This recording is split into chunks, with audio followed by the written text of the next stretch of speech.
Welcome to Freaked Out with your co-host, Liz and Landon. What's up, everybody? Today we will be covering part 2 of Crystal Rogers.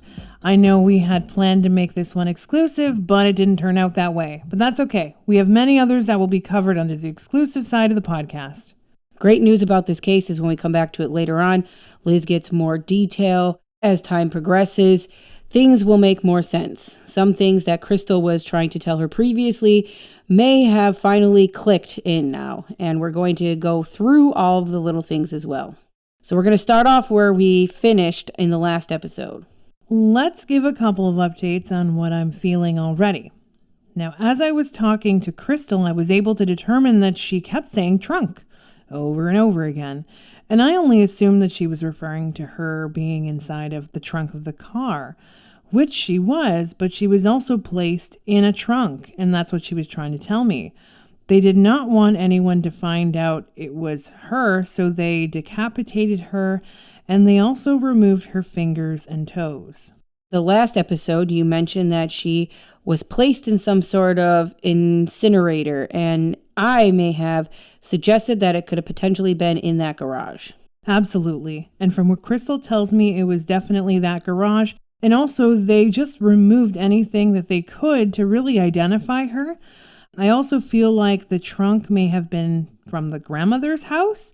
I really significantly feel like the trunk's been around for years, from the 1940s. It's pretty old.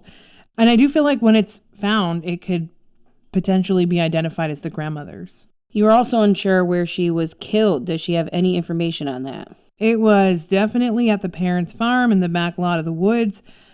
That is where she was not only killed, but decapitated, and obviously her fingers and toes were removed as well. And I'm not sure if she had any tattoos or marks on her body, but if she did, I'm seeing some pretty gruesome images of a tattoo being removed as well. Now, do the parents know anything? Absolutely. They are extremely tight-lipped over there, and from what I can see, they protect their own. And it doesn't matter what their children do, they are good in their eyes. So they just pretend that nothing bad is going on, although they didn't necessarily have a direct involvement. They definitely heard screaming and fighting and gunshots, and of course, they are withholding a lot of information, including their own conversation with Crystal beforehand. They are also the type of people that would push their beliefs onto others, and if you don't really accept or believe yourself, they automatically didn't like you. Since they didn't really care too much for her, I'm being told to say that they really had no regard for her life. They only cared about their own child and grandchild. We had also talked about Tommy knowing this third person involved. Do we have any more information on that? Even in the afterlife, Tommy still wants her case solved. His energy is so kind and genuine, and anyone who is willing to help him is okay in his book. So it's easier to communicate with him. He doesn't really care too much about his own passing. He is solely fixated on hers. He shows me that this Ted guy we talked about last time and Tommy had broke bread together. The two of them had conversation, and this person was even in his house a few times. They didn't necessarily have a close relationship, but from what Tommy showed me, this man became extremely suspicious because Tommy had gone to him just a few days prior. Definitely a church-going man, someone who had his hand in everyone's pocket. He was friends with the police force. He was friends with the government officials. He also had a lot of connection with people that just knew how to do things. For instance, embalmers, funeral directors. He could pretty much make anyone disappear. So this person who used all of his connections to hide exactly what? From what I gather, I think he gets a very nice paycheck when it comes to hiding drugs, when it comes to a prostitution ring, and even with counterfeit money. Dude had his hand in just about everything in Kentucky and this particular area in general. Now, he does get paid a lot of money, and I do see he gets paid to like an offshore account as well, just to make sure that nobody knows where this money is going. I feel like Crystal said some things in front of this man that also made him extremely suspicious as well. And I feel like Brooks may have been told to kill her. I know she overheard some things, and this guy is extremely paranoid. Even when Tommy came to talk to this guy, he was again worried that Tommy knew something and that he was destined to kill him. I would say that Tommy had seen him about 2 days prior to him being killed. It only took him 48 hours to get this all arranged. I also see he was snorting coke quite a bit, and I think that may have also had some association to his paranoia.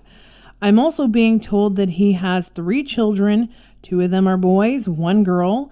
He has a terrible relationship with his kids, even though I feel like the kids are much older now. I don't see that he really talks to his kids much. He gives them money. They keep everything quiet.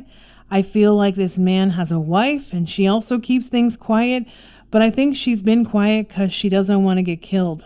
You had mentioned that there were a few inmates that may know more things. Do you think any of these inmates will ever come forward? Everybody is afraid of this guy, and everyone that's afraid of him keeps their mouth shut. I wish I could describe him to you guys. The only thing I can see that's pretty distinctive is that he did dress really nicely. I see that he is like a mushroom cut. I even think he still has a mushroom cut, but he also is very sickly. He's much thinner now. I would say he has quite a few liver spots, but I think that's all based around the drugs that he took. I don't necessarily feel like he's involved too much into the drug side of things at this point, but he does, protect drug stuff and also the counterfeit side of things as well. I don't believe he has any sort of involvement with prostitutions anymore. You would also mention something to me earlier about DNA. What were you going to say about that? Well, I see that they got Crystal's car and Brooks and Nick's grandmother's car, and I do feel like there were some pieces of evidence that were tampered with. There are a few people that were working on the force with Nick, and I feel like they made the evidence disappear, including blood and DNA samples that would prove Crystal's body was in the trunk of that car. Well, this goes pretty deep. Who can you really trust in this case? I would say that there's at least 6 or 7 people that know things about it, and above and beyond Brooks, Nick, and this Ted guy. So this goes pretty deep. When it comes to Tommy's murder, who do you believe shot him? Without a doubt, I feel like it was Nick. I keep seeing that Brooks was in the getaway car. I keep seeing that this Ted guy was also involved, but I don't feel like he was at the property. Perhaps he was on the phone. I would say that as soon as Nick shot him, they were gone as quickly as they came. Nick had some pretty good skills when it came to using weapons, especially shotguns and any sort of guns along those lines. Another very weird detail is that I feel like this Ted guy found out later that Tommy actually didn't know. I think he got confirmation about it later. I'm not entirely sure. Within 24 hours after Tommy had died. But I feel like they would have killed him anyways because he was eventually going to get too close.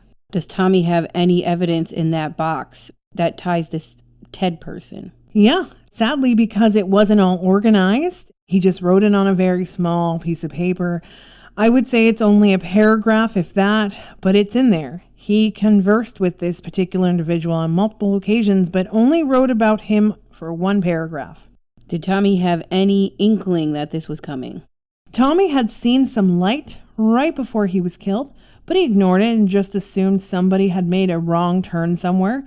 He definitely felt like he was on the radar, perhaps not this particular day, but he felt like something was going to happen to him, and he continued to carry on anyway.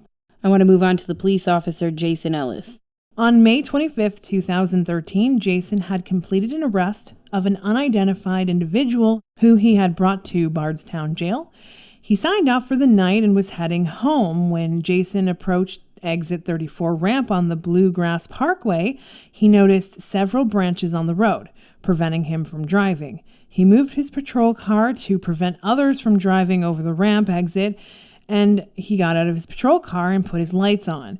While moving the branches, Officer Jason Ellis would be shot multiple times by a 12-gauge gun. It was also later revealed by police that the shooter was likely on the hill. A few moments after this took place, 2 passerbyers would stop, a woman and a man, who had parked behind this woman. Jason's patrol car, the man Chad, exited his vehicle and noticed Jason laying on the ground. He informed the unidentified woman about what he saw, and she called for help from Jason's patrol car. Jason would be pronounced dead on the scene. No suspects had even been publicly named ever. I find it interesting that we're posting this episode during Memorial Weekend, and he was killed on Memorial Day weekend. Nothing ever is a coincidence. I never planned it that way either. That's just always something that kind of happens. It's a greater calling for sure. So what do you feel on this situation? I don't have a lot of details from Jason specifically, but I have a couple of details from Tommy and also Crystal. This particular individual, Ted, he really had a hard time sometimes trying to get cops to become dirty, because Jason was a really good cop and good at his job and was trying to take down people that Ted was trying to assist, and he was getting some angry backlash. And from what I can see, Jason was not in any respect a dirty cop, but perhaps they were kind of testing him and they wanted to see if he could be swindled somehow. I'm not entirely sure of all the details, but perhaps another day I'll be able to get those details in a bigger way. Either way, he was killed by Nick again. Nick, again, is a really good shot, and because he did a good job with Tommy's killing, I feel like he and Brooks and potentially a few others were worried that Jason was going to spill the beans about something pretty significant. I even feel like Jason had made a suggestion to another cop about doing the right thing. And I feel like he may have mentioned something surrounding Crystal Rogers' death at the time. There's a lot here in connection, and one day I'm hoping to figure all that out. But as of right now, they are all connected. I do not feel like Brooks was the one who killed him at all. I feel like this was all done by Nick. I also feel like Nick didn't want to do this, honestly. But I feel like because of what happened with Crystal and Tommy, I feel like he was really forced into it and really had no choice. I also feel like it was a setup. Oh yeah, absolutely a setup. Somebody with access to the radio so that they can know exactly when Jason was off duty. Someone knew his schedule. Somebody knew that he would be taking that route home. I would say that this hit also came fairly quickly. I don't feel like it was more than a week, if that. I feel like when they heard that he was off his shift is when they put that debris there. I feel like they were sitting there for a few hours waiting and collecting the debris so that they could have a clear shot where they wanted him to be. I feel like they set this up and were out there for, 6 hours before he ended up getting off from work just to make sure that everything was planned perfectly. These are some pretty sick individuals. Jason also worked with Nick, and I really feel like he was a huge piece of that pie, but obviously no longer worked for the force at the time. There were also a couple other people that were attached to Nick as well. They were all friends with him, and I feel like they gave him information about Jason. They knew his schedule. They knew where he lived. Now, this guy was on the force for about 5 years after Jason's death, and I know he had a hand in the situation.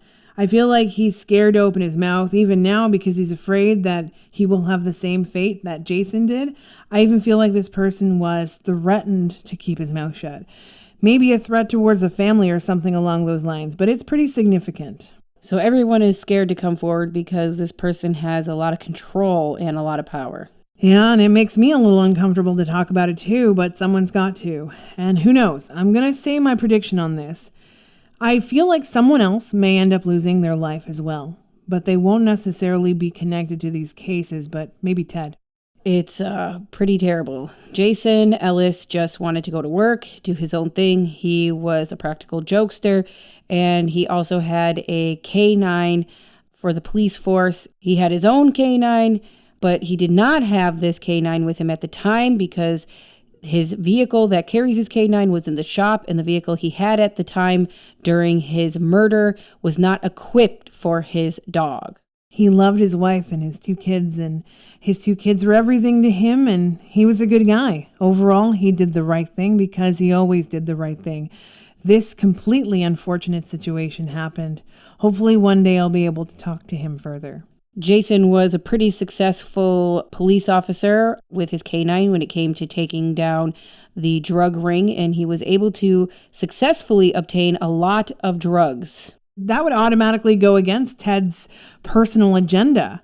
And of course, because he's really good at his job, making this thing safer, his dog making things safer, I know that they would have killed his dog if he was there with him. They were prepared for that, and I don't think that they even knew that the dog wasn't with him. Everybody loved Jason, including people that he even arrested because he was a good guy. It's a shame that we lost a good cop. There is far and few between in the police force. But it makes sense that you feel like Nick was the culprit because Tommy's death was very similar to Jason's. I also feel like Nick and Jason had a few words a bit after Nick lost his job. Maybe called him out on something, because I feel like Jason was really not afraid to go against the bad guys. In fact, anyone who is fearless is usually the person that gets killed in this situation. Well, let's talk about the last set of murders, Kathy and Samantha Netherlands. On the morning of April 22nd, 2014, a Tuesday, both Kathy and Samantha failed to show up to school. Their absence was noted, and it wasn't until their two schools, Bardstown Elementary and Bardstown High School, began to communicate with each other, they honestly thought it was very odd and pointed it out. Samantha was a very punctual student, but Kathy in particular was never even late without a phone call. For her to be absent entirely without any notice, something had to be wrong. School officials began reaching out to the Netherlands' loved ones, eventually making contact with Kathy's father, Samantha's grandfather, Norris Hardin. He was then asked to check in on them and make sure that everything was all right. Norris stopped by the Netherlands' home at 5120 Springfield Road, just outside of Bardstown in a small suburb named Boltland. When he pulled up, he noticed that Kathy's car was still in the driveway, indicating that they both must still be inside. Norris made the decision to enter the home, and inside he found the bodies of Kathy and Samantha, who had been brutally murdered for unknown reasons. Stepping outwards, he phoned the police, and soon word began to spread throughout the entire town. Stacy Hibbard, Kathy's sister, arrived to the scene a short time later. When she got to the Netherlands home, she found that there were cop cars lining the streets. The police had wrapped tape around the entire crime scene, which now encompassed the entire house. The investigation into the murders was overseen by Kentucky State Police, same organization that was involved in Jason Ellis's death for the past 11 months. So definitely some corrupted cops there. Pretty much. Now, right off the hop, police believe that the crime had been unfolded around sunset the day in question, April 21st, 2014. That estimated the murder around 8 p.m. on that Monday. The death certificates for both Kathy and Samantha were released approximately 2 months after the murders and revealed that the two had been victims of a horrific attack. 48-year-old Kathy had been shot multiple times, although police would never release the exact extent of the gunshots or the type of gun or ammunition that was used. That remains confidential. However, the death certificate does reveal that Kathy had a deep cut on her neck, indicating that there was an assault that had taken place. Meanwhile, 16-year-old Samantha seemed to have been the primary target for this unknown subject's aggression. Prior to her death, she had been beaten severely and had suffered serious wounds on her head, and her cause of death seemed to be a significant slash to her neck. It was believed that the mother and daughter had been in separate rooms when they were attacked and murdered, indicating that there had to be multiple attackers because each crime was so violent it seemed impossible for one culprit to be behind both murders. As for a motive, investigators were stumped. Nothing of value seemed to be missing from the home, at least nothing of importance. No prescription drugs, jewelry, electronics were noted to be missing. That means one of two things. It was either personal or they ran out of time with the overkill. The lead detectives believe that these two were definitely personally killed. Detectives also theorized that the crime had unfolded over a very short period of time, just 10 minutes. So the killer or killers had likely planned it out ahead of time, arriving to the scene, doing the deed, and then leaving immediately. These deaths remind me of the Ketty Cabin murders, gruesome in the same sense. It was said that there was vehicles that were seen leaving the area around the time that they believe the murders took place. This vehicle was one of 3 caught by witnesses in security cameras heading north towards Bardstown from Boltland, the small suburb that Kathy and Samantha had lived in. However, one of these 3 vehicles, only one would remain unidentified in the following months. The vehicle was a newer vehicle. It was a 2006 to 2013 model black Chevy Impala. The vehicle had been caught on security cameras leaving the area shortly after 8 p.m. when police believed the unknown killers had struck. The vehicles had only been spotted by witnesses that lived in the neighborhood of the crime scene. A couple of images of this car would be circulating in the press, shots taken from the nearby convenience store security camera. Jeff Gregory, a Kentucky State Police trooper, revealed that the police were not able to make out the vehicle's license plate due to the angle that it was driving and the extent of the security cameras. However, he was able to reveal some information about the black Chevy Impala and what could this mean for the investigation. How convenient they weren't able to get the license plate. Maybe someone removed the video or at least cut the clear image of the license plate. That is very possible. Do you feel like this case was connected to the Crystal Rogers case and everyone else's? I know that they were not significantly connected to Crystal Rogers or her father or even Jason. I do, however, feel like these people are part of this gang, definitely drug related. I feel like they worked for Ted. Now, I don't believe that they knew him personally or had any sort of relationship, but on the scale of bad guys, they were the ones that were front and center and do all of the dirty work for other people behind the scene. So the foot soldiers. So these two women were just killed for what reason? Their mouths definitely got them in trouble. Not only were they already calling them out for all their drug-related ventures around the area, but they were also making threats that they were going to call the police, FBI even. I even feel like they may have even made calls to the police, but perhaps they were ignored. Which makes sense with what the oldest daughter had suggested. I'll tell you something. I plan to cover this particular case at some point once we transition over to the YouTube side of things, but there is a lot more to this story, and we don't have the time to cover it. But I can assure you of this. There were about 5 assailants in this situation, and I know that they think they had this all planned out over time. It kind of was, but I believe that the girls got threats about them coming. But I feel like it was more so just to make them stop doing this. So what changed? Samantha came head to head with the wrong person, and I also feel like this was planned within a 72-hour time frame. They were planning to take these 2 women out. I am seeing that the informant from the Crystal Rogers case, the one that was in jail that had said no comment about him being there, in fact was there. He was there, and I feel like he was part of the gang. I also feel like he had a conscience, which is why he ended up coming forward and talking about it. But I know he's keeping his identity closed because he's afraid that he'll also get murdered. But then again, I feel like it'll be very easy for them to figure it out who it was, as there are a few of them in jail. But I feel like the gang, if they really wanted to figure it out, they could easily figure it out. And they would definitely kill him. Oh, yeah. Like it's nothing. Are there any other murders that are attached to this? I think there are, but I feel like I have to investigate more. I think that's something for another day. But I think that's all I got for you guys today. You did provide quite a bit, considering that we're talking about 5 deaths here. I know. A lot of people involved in so many different ways. Incredibly draining. So many people out here know things too and are so scared to come forward. I think that if people are afraid to come forward, honestly, try going the anonymous route. I think that would probably be a start. Then you can at least feel a little bit better about it and also be able to maybe lead them in the right direction. Well, we will be dropping one more episode for the month of May on Wednesday, May 31st. We will be dropping one more exclusive episode for Eileen, which will be Eileen Part 3. We will also be dropping only 2 days later our first episode for June, which will be for Pride Month. Yay! This is going to be a very triggersome month, in my opinion, for personal reasons, which you'll all know about later. We will be covering the case of Martha P. Johnson. That will be on our exclusive side. And for those of you who aren't on our Facebook group, I highly recommend joining us there so you can get all of the up-to-date information on all the episodes that we do plan to cover for the entire month. And also, we are working on episodes for July. Yes, we just need to get us to 8,000 subscribers on the Facebook group so that we can get this Harmony Montgomery episode and win it.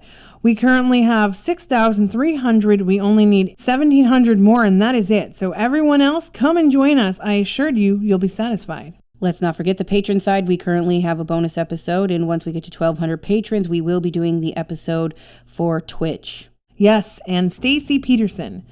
Once we are able to obtain 3,000 downloads, which are, in people's eyes, listens, we'll be able to win this episode as well. By the way, guys, normally we have about 2,000 downloads a week, so we only need 1,000 more and we'll be able to win this. And as we win these bonuses, they will be replaced with other bonuses. Until next time, guys, stay freaked